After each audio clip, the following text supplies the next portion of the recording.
What happens when the thing that defines you suddenly slips away? Hey guys, welcome to the Mindful Homie. And today we're going to be having a chat with a man who felt like he was at the peak of his career while in secondary school, heading off to university, and then suddenly, unfortunately, experienced injuries that would take him out of the game for a while. Today, we're going to be speaking to Kemar Jones, physiotherapist, once known as one of our big track stars. Welcome, Kemar. Growing up, many men attach their identity to performance, to being strong, to being fast, to being talented, to being the one with potential. But what happens when life stops you? What happens when your body breaks before your spirit does? My guest today knows that feeling better than most. He was a track star, someone who carried the weight of expectations, the pride of his school, the dream of pushing his talent as far as it could go, and then one injury changed everything. In a moment, his direction shifted, and with it, his sense of self. But what I love about his story is not the setback, it's the comeback, it's the resilience, it's the humility, it's the reinvention. Today, he's a physiotherapist, a massage therapist, helping others, healing the very thing that he once struggled with his own body. And recently, he stepped back into the track field again. They said I would never be able to do it, but here I am. This episode is about manhood, adversity, and finding purpose when original dreams change. Meet Kemar. Alright guys, so today we have Kemar Jones. Kemar, welcome. Thanks for having me. Thank you for coming. Alright, Kemar. So how does it feel like being here? Honestly, it is nice to be out and hearing the introduction that you just repeated to me. I'm very excited for today. That's the truth. Well, I'm glad that you're excited. I explained to you I wanted to talk about resilience. I wanted to talk about manhood. Do you mind sharing your story with us today? So, I guess without resilience, I wouldn't be here to share that story. I'm glad that you chose that topic. Knowing the journey I've fought the last 10 years. I would say growing up as an athlete, you had to be tough. Each and every day, you're challenging your body to the brink. Some people vomit, some people black out. And I guess after you get accustomed to that, you think you're on top of the world, almost invincible. The young boys, the ones that I see now, act like Superman, but then there's always that day where you're humbled. And I guess my journey with pain started at 10 years old. Probably after 23, I thought I had it figured out, and then at 25, I felt real pain again. Now at 32, with that behind me, I can say without the resilience, I don't know where it would have been had the effort being real. I won't say I was suicidal, but there were moments where it's like, who can help? The doctors can figure it out. Mother can figure it out. All she could do was pray. Dad, he would be like, tough it out, but the pain was excruciating. Sciatic pain is what a lot of people talk about, but I had actually fractured my back. So breathing was a problem. Sleeping was an issue. Sneezing, and I have sinuses, so I used to be going through pain. I don't want to say 24/7, but for a long, long time. So yeah, I think resilience, that is one of my favorite words. Another word I would hold on to is faith. Faith. I think without faith, some people are like, you don't want to talk about God, don't want to throw God in everybody's faith. I think everybody has to go through their own journeys to get to know God and meet God. But I think God is within all of us. And when you're going through your lowest moments is when He really makes Himself known. But I wanted to ask you, like, where did your journey begin? Like, where did track and field start for you? My dad would joke and say I was running before I was born. As a little man in Pampers, I got a slight memory of him holding my feet and doing them like that. But really and truly, I remember from around the age of 9. I wasn't the fastest, but I was very determined. And my dad, he used to work with quite a bit, so I would find myself joining him. By the age of 10, I had joined the CUT team and we went to Cayman Islands to represent Barbados. And that's when I got my first injury. I pulled my hamstring as a young boy. And that was really because of a rain delay that we had.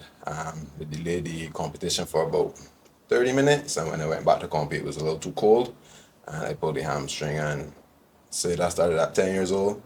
I never really did the correct therapy at that point in time. So 12, 13, the injury came back. Most people said it was growing pains when I got to 14, 15, but it was really an underlying imbalance that I had. So I ended up having a back strain before going to college. Two knee surgeries, but one before college, the second one my first semester at college. Then fractured back in 2014, had a year off, and then I fractured my pelvis in 2016. And it was really because my coaches saw my natural ability. They would push me to the brink.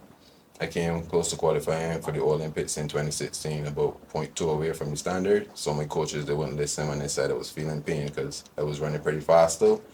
And that's when the real major injury happened with the pelvis, and it was a Belgian fracture, so they couldn't really put me in a brace or anything of the sort. So I had to do 6 months bed rest.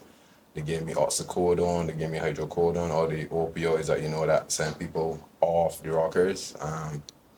To the point that I actually had to throw pills in my hand to come back to see what I had took for the day. When I realized that it was having that impact on me, I was telling about my little brother stories that he told me as if someone else had told them to me, and my phone would be dropping out my hand. I was forgetting people that I actually grew up with. Things like that made me realize that I can't keep taking these drugs. And as when it turned to marijuana, which is something I said I would never ever do growing up as an asthmatic, but it was the one thing that took away a lot of my pain, allowed me to eat, and it didn't have the side effects of a lot of the other drugs. But yeah, I think 10 years old, that's where it really started being. 10 years Track old.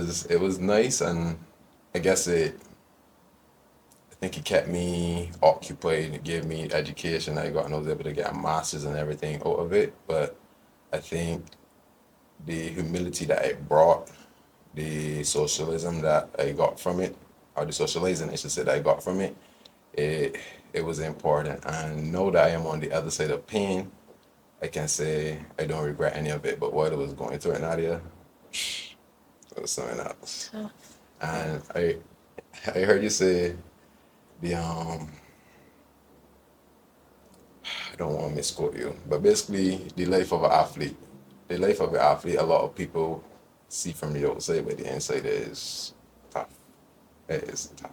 So how do you cope with that, like mentally being an athlete, being pushed to those limits, having the pressure of dad wanting certain things and you putting that pressure on yourself? Like, Honestly, I just saw that there are a lot of people that had their own dreams cut short. I had a few friends that died early, so every day I woke up, even if I didn't want to go to the stadium, I was like, I have today, I have breath, I have ability, let me see what this body can do. And that's the thing that really used to push me. And there are moments in the States where it's like, why am I doing this? All athletes are forgotten. Most of them are taking drugs, so you'll be competing in something you're not gonna win. And then I had to always remind myself, no, God gave you this ability, and it's a tough sport. So the only reason I'm doing it is because I got some type of love from it for it. I'm not yeah. crazy to want to punish myself every day. So I was like, if you're gonna do it, you do it to your best ability, and that's one thing that kept me really pushing myself, and I guess pushing myself past the brink when I know you had a pain and you should rest, but coach is saying go, go, go, let's go. And I guess good quality, but still bad quality because that's what got me broken in the end. That's, when I think about it, and you said, taking all the medication to help with the pain, but then, you mentioned even in the beginning about suicidal thoughts. So I mean, that's really heavy, and I don't want to just leave that out there in the wind. How did you like come back from that? Did you uh, like seek therapy? I am so glad that you spoke on that because there is a Miss Universe candidate from Jamaica this year that she was on the internet saying she's hearing these voices in her head. She's going through this hardship, and I had a lot of friends saying that's the devil or she's schizophrenic or different things about her. No one knows her reality. For me, I used to always live with people, and after my fracture in the pelvis, I started living alone. And I used to always listen to sermons. I wouldn't say I listened to a lot of gospel, but I was always a child of faith. And when I started hearing these things, I was like, that's not me. Like, although I'm broken, although you don't have the one thing that you say define me, although I am suffering somewhat, it could be worse. Like, it could be much worse. I still got a roof, I still got food, I can still travel, I still got family, I still got mother and father. A lot of people can't say that. Sad to say. So I know for sure I did not want to do that to myself, but this voice would always come and say, get yourself, get yourself. And I was like, And a friend, we're not very tight anymore, but she came to me and she was like, Kemar, I had a dream about you. You're gonna go through some hard stuff for the next couple of years. You cannot win this battle alone. Give your life to Christ. And I was like, this girl freaking out. Um, I see a lot of people in church and people in church suffering too. And one thing I can admit now that I'm grown, I was a rebellious little man. My mother, she brought me up in church, but I always was of the idea that people that can't read for themselves go to church. The Bible is there and y'all can't interpret the Bible, so y'all go to church and y'all get tricked at church. And then God was like, no, let me humble you and show you life.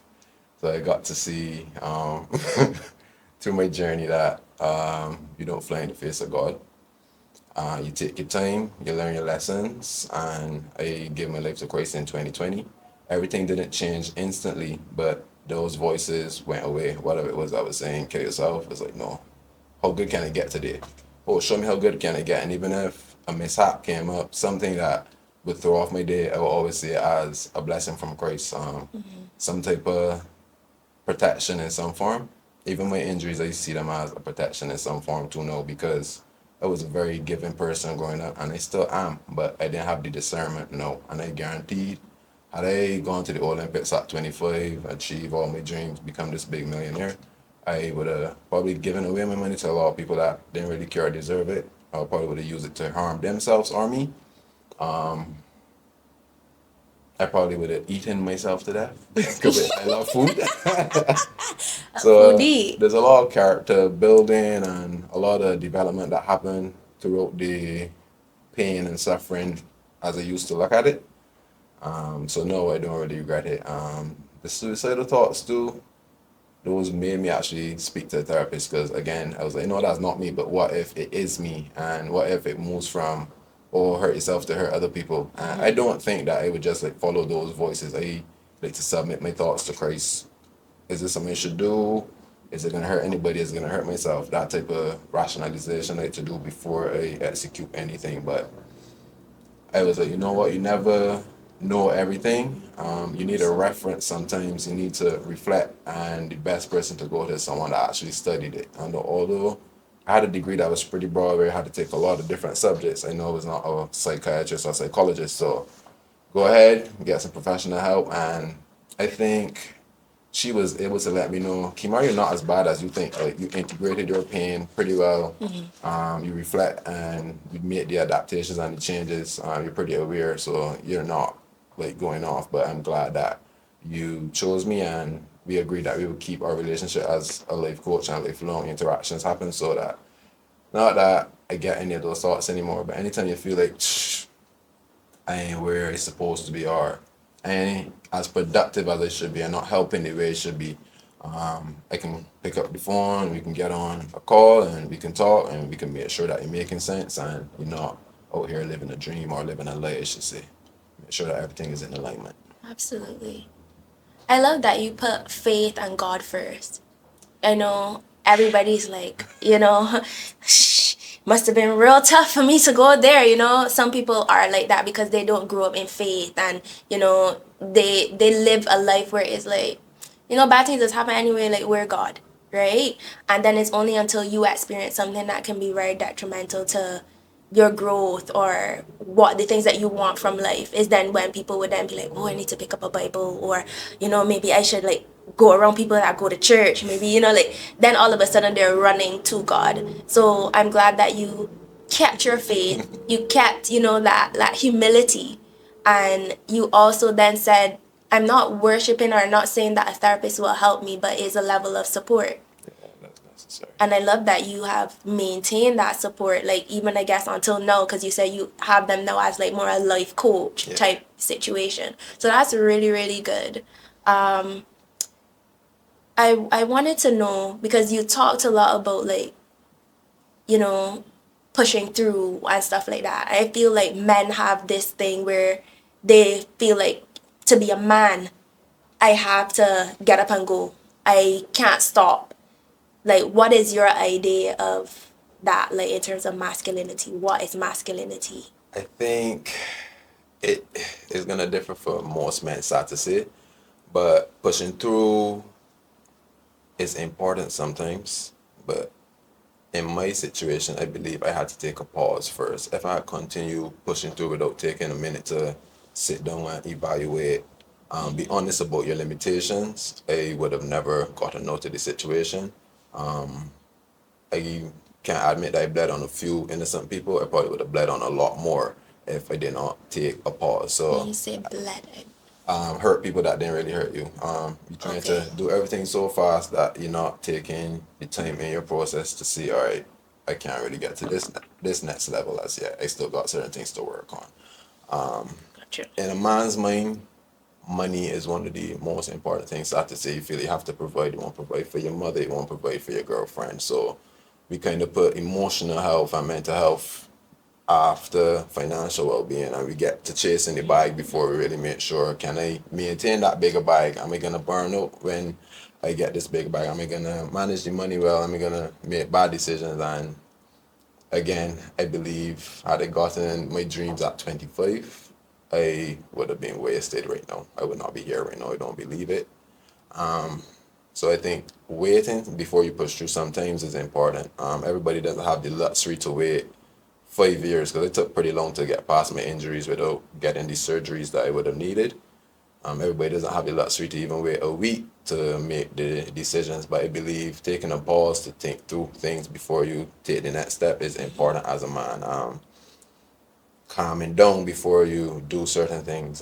Right now you can see the state of violence, and I guarantee you, if most men didn't just push through or pull through and they sat down and actually like think for a little bit and reason, we would have less violence. And for me, I would like to see more men like taking a pause before they actually get up and push through, because at the end of the day, you only got you. And if you're not looking out for yourself first and foremost, you're not going to be a help to nobody around you. Okay. Whew. Masculinity. Well, you need a break.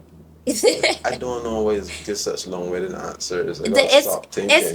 No, listen. I mean, it's also you like also warming up. You feel on the spot under the lights. Like, I get it. First time in long. Yeah, you know, because I know in track and field you did a lot of interviews. You know, after that the reporters. Okay, excuse me. You know, how do you feel about that? You know, so I know. You know, you can do it. It's just you get in your head and you know, That's but. true. Everything that you're saying is absolutely needed. Needed for other persons to hear, other persons to understand, and it would bring clarity not just for younger men but also women to be able to hear this side, that vulnerability from men, because men don't really show vulnerability. Like, it's like, no, my manliness will not allow me to do it. Got you. And you come over as almost avoidant or like passive aggressive or really just aggressive. That's Ready. so true, and I guess that's kind of the reason I sought out a therapist too, because I do have male friends, but we would talk about world issues, we would talk about fitness, politics, different things, but nobody really sits down to talk about real emotional stuff for real. Like, now you think about it, if one of my male friends got any issues with a girlfriend or anything like that, you're not gonna really hear about it. You may hear, yeah, we got issues, but nobody can express how it's affecting them, if it's affecting them, what can really be done. So that, my therapist, she really like get me to understand expressing yourself is not being a baby, and it's important to carry out uh, healthy communication. That's the best way to put it, because you don't got no grudges or you don't got no underlying things that you haven't really faced before. You already talk it out. This makes sense. Is this real? Is this really how I feel? Is this because of something I went through as a child, or is this really how this lady is making me feel, or this person is making me feel? And you can really interact in a healthy manner. So, yeah, I think men should express themselves more. So you feel like the resilience that you show in terms of like work and passion about like making money, that you can also like have that in relationships. Definitely. And like growing, and that doesn't just mean like a relationship that's intimate, but even friendships or like in the workplace or within your family, you know, you feel like it's definitely helped you be able to navigate situations better? Navigate all situations, handle vulnerable situations and vulnerable people with confidence and knowing that I will not create any more harm in this situation because of my own shortcomings or traumas. And that's really important because we don't hear that a lot. We don't hear that a lot. The accountability. So I want to just like throw a quick question. If you had to sum up what masculinity was in the general societal sense, right, in 3 words, what would be those 3 words? Dependable.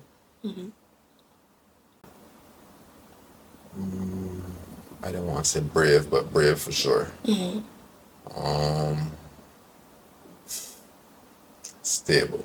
Stable Dependable, stable, and brave. and brave. Okay. All right. And I think it, that's what it should be. do you think that's what it should be? Then got some other things in there, but that's why I choose those broad ones. Because stable in every form, brave to defend people and protect, and dependable. So yeah, when you call on them, you know they can show up and they're not going to halfway show up or not show up at all. I see a lot of guys, and I was guilty of that too, not show up because they're accustomed to hearing men ain't no good, men is dogs. So why would they show up if I ain't a dog? And it's like you have to understand why people say men are dogs. They got a lot of examples out there of why people would just say men are dogs, but that don't mean you should just be a dog too. You should say, well, I can do a little better. I can try to do better, and if you need me, I will be there. I hope to see that the society come back a little more together, but the last couple of years you see the divide forming, and I hate to see that divide. I think we all do hate to see that divide. I'm not gonna lie. And I feel like when women say, men are dogs, it's very situational and very personal. So Peter's pay for Paul and Paul pay for everybody. It's true. But I feel like you also get that on the flip side where a man might be like, a woman is a dog, right? I'm not gonna say that word, women are dogs. And that's just from his personal opinion because of how, he may have been treated by that particular woman. But Mary cannot pay for Jane and Jane pay for everybody, right? I feel like meeting people on an individual level is really important. Kemar. So today I see you here in your scrub attire. I mean, we talked about some down things. We talked about your resilience. We talked about how you got from point A to point B or what you went through, really. So what I want to do is ask you, what made you choose to become a physiotherapist? So, before anybody gets mad at us, Us. I'm gonna say massage therapist. Oh, sorry. But Ooh. the work I do, you would say a physiotherapist, and I work in a clinic with a bunch of them as well. So Okay. that is not wrong in my mind. Okay. So just to be clear, it is Massage therapist. massage therapist. Okay. Right. So what made you become a massage therapist, Kimura? So, as you know, I went through the 2 knee surgeries. I went through the fractured back. I went through the fractured pelvis, and through all those, I would have had to done a lot of physical therapy. After the pelvis, though, the 6 months bed rest, the 2 years of therapy, I realized I was done, and I still had a lot of pain. And I continued therapy after I left my college.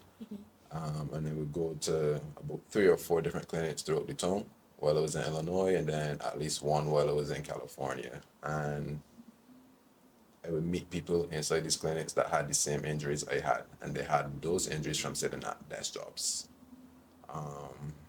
Some weeks I would spend up to 300 US alone on therapy. And out of all the therapy I would take in, let's say go to chiropractor, I go for acupuncture, I get some type of manipulations done, and then I do massage therapy. The only therapy that used to really give me some proper relief was the massage therapy.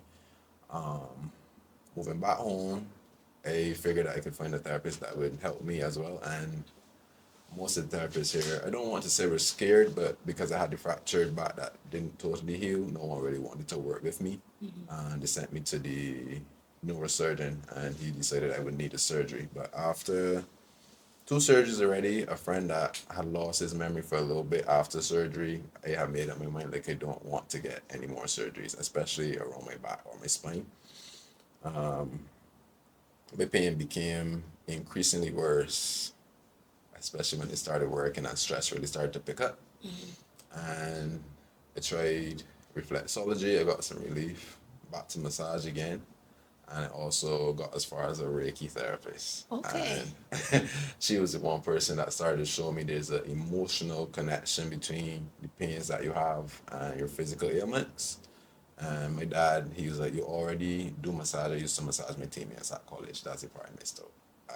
From 2012 when I went up with the knee surgery, since I couldn't compete, I used to massage my teammates. So 2013 when I moved off campus, I was the person in town that massaged most of the track team, the softball players, the ladies basketball team, sometimes one or two of the footballers as well.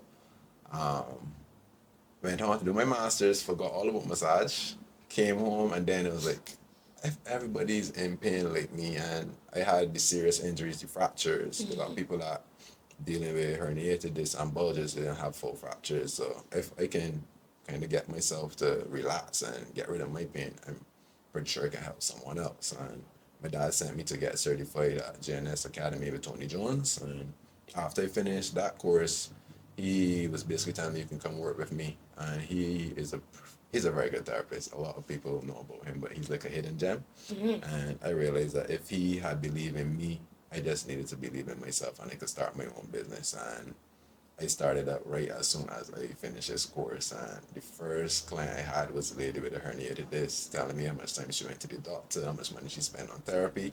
And in one treatment, she was good. And after that, I was like, God, I know that this was what my weight was for. Like, I know I wasn't suffering for no reason. And I didn't stop.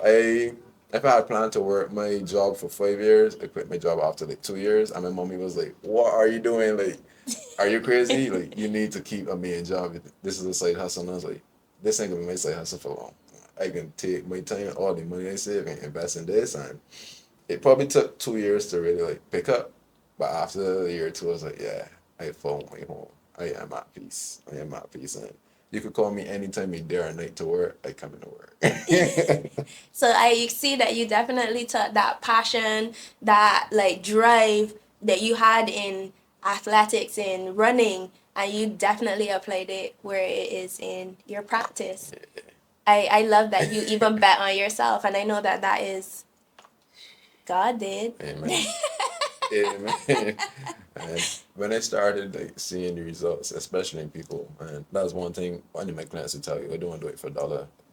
Pay me whenever, and I need to stop doing the discounts. But I, when I started seeing people getting better, I was like, God, I feel ungrateful almost because I used to be asking, why me? So many nights I woke up in pain, and I used to be like, this cannot be my life. If I sneeze, wake up, sneeze, blackout, like it was pain that I can't even really explain.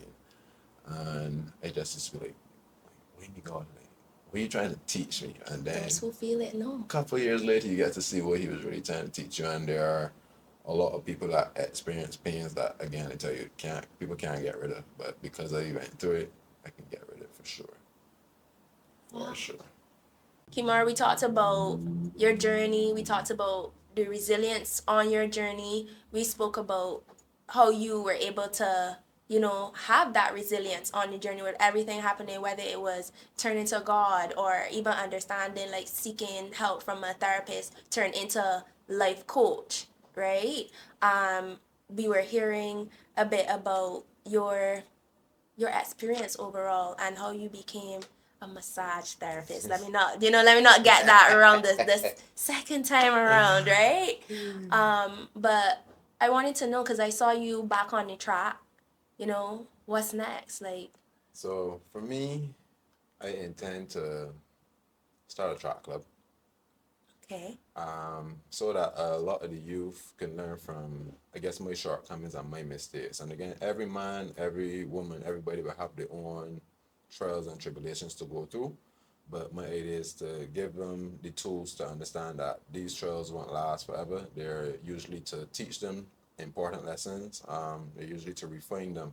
And on earth, especially during this time, we are pretty impatient people. And if you really want something of substance or something that's going to last, it's going to take careful planning, it's going to take patience. And although you will want to see results in a year or 2 years, some things don't happen until 4 years. Some things might even take up to 10 years. So for the youths that might come across this message, I just want them to understand the importance of patience. And if you're 20, 22, 25, even 29, don't feel like you're far behind. There are a lot of people that didn't see real success, depending on what's your definition of success, until like 50 or so.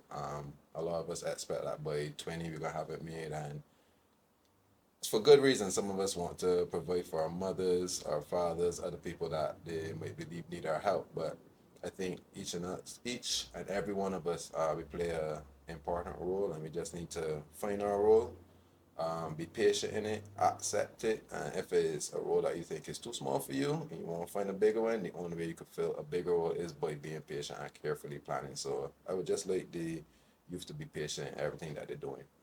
The ones they run into, the first thing they ask me is, when you see the money? And it's like, what is that? Years to see money, and sometimes when you see money, the money goes spent. So just take your time and enjoy each journey, each part of the journey. And yeah, you get where you're trying to go once you're patient and keep your faith.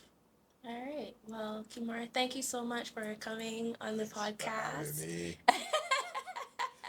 I enjoyed our conversation, and I really hope that your story is able to inspire some of the young men that are out here, give insight into your journey from where you were for those who may have known you in secondary school, primary school. I see you today as a massage therapist, man with his head on and showing his resilience. That's right. Thank you so much, and I look forward to seeing you again.